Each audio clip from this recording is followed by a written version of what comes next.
Honorable Senator Dino Melaye.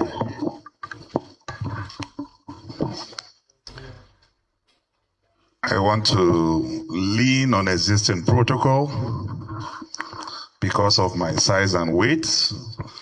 If I stand on the protocol, I may break the protocol. So I'm leaning on existing protocol. I'm not going to make a comment without appreciating the eloquent presentation of Honorable Nena Okeje, which definitely capture the entirety of our reasoning and the state of affairs in our nation. Mine is just to roll out few statistics on the new low we have attained as a nation. We have never been where we are today in this country. If one had told me that we are going to have a Nigeria like this, I would definitely argue it. Amnesty International just released an evaluation and assessment that since the inception of President Bola Tinubu as President of the Federal Republic of Nigeria, over 10,000 Nigerians have lost their lives. Over 10,000 Nigerians. That is what Amnesty International gave. But we know that it's more than double that amount. Because in Benue alone, over 6,000 people have died within the time that President Bola Ahmed took over. That's the statistics by Amnesty International. In Plateau, over 2,000 people have lost their lives according to Amnesty International. It's so sad that in the last 3 years, we've lost 2 brigadier generals to Boko Haram. This is embarrassing. This is embarrassing. And I begin to ask myself, they are not just brigadier generals, they are commanding officers of their garrisons. And I ask myself, if this happened in America, will Trump be comfortable in the White House that an American general was murdered, killed like a chicken, and nothing happened? By terrorists. Nobody arrested, nobody interrogated, and we continued as a nation as business as usual. Only one pilot was missing in Iran. America mobilized everything possible to rescue that pilot. But we have a president who doesn't care. Judiciary is on test. We want to see what they will do. And the whole world is watching to see what they will do. I won't say more than that. I also want to say, with subsidy, Buhari borrowed 87 trillion naira in 8 years. Please take note. With subsidy, Muhammadu Buhari borrowed 87 trillion in 8 years. Without subsidy, Tinubu, so far, in 3 years, borrowed 157 trillion. 157 trillion in 3 years. I want anybody to show me what we have done with that money. This is the first time in the history of the world where a $13 billion infrastructure project, which is the highest in the history of Africa, was awarded without bidding. awarded to a Lebanese friend.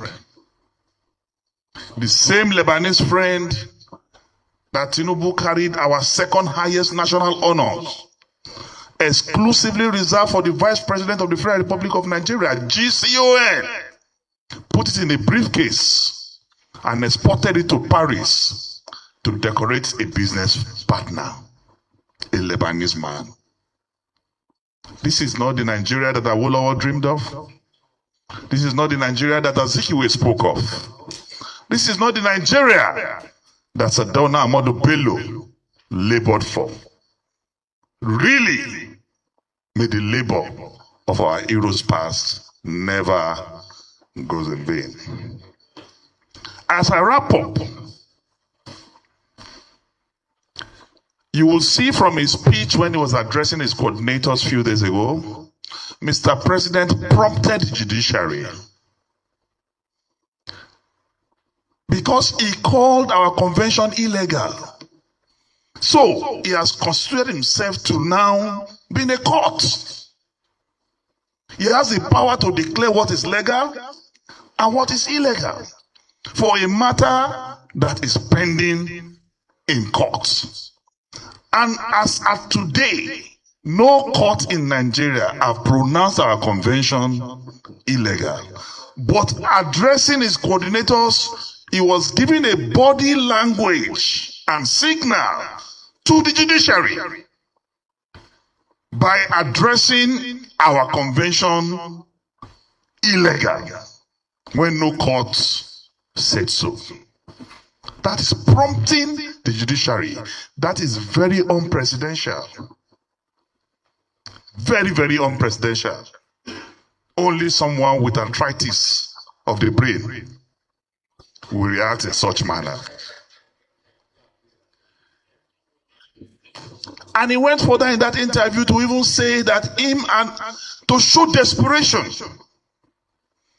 to show that he's confused. He even told us that we want to scare him. For saying we want to scare him shows that he's already scared. And really, we are going to scare him. We will continue to scare him. Out of that desperation, he said, him and Buhari now, that they are the same. That he is the reincarnation of Buhari. And this is Tinubu from Irakpiji in Osun State. Buhari from Daura in Katsina State. Where they jam. Meanwhile, every loyalist of Buhari is either in jail or being harassed. And yet you say you and Buhari, you are the same. It shows that he is a man that is holding on to the straw. He's appealing to the sentiments of the North because his days are numbered. And finally, I want to call on all members of ADC across the country that in an unjust society, silence is a crime. All tyrants in the world, when confronted, are cowards. We must put on our seatbelts. The battle to rescue this country must be a battle of no retreat, no surrender. Every one of us must speak, not minding us all his guard. Where we need to protest, we will protest because Nigeria belongs to all of us. Government is not owned by those in government. Government is owned by the people. Democracy will continue to be government of the people, by the people, and for the people. We will not allow Tinubu's type of democracy. Government of Bola Ahmed Tinubu by Sheyi Tinubu for the Chagoris. We will not allow that. So please, arise, O compatriots. ADC call, obey. Tinubu is the most intolerant president in the world. He's the only governor in the history of the world who had 3 deputy governors in his term. 3 deputy governors in his term. And as president, already he has 3 national chairmen. The man who midwife his election to success, Abla Adamu, few weeks after he became president, he removed him. Ganduje heard the announcement of his removal on TV. This is the third national chairman of APC in less than 3 years. Shows that he's the most intolerant person. My final word to Tinubu is this. I call Chairman Maho.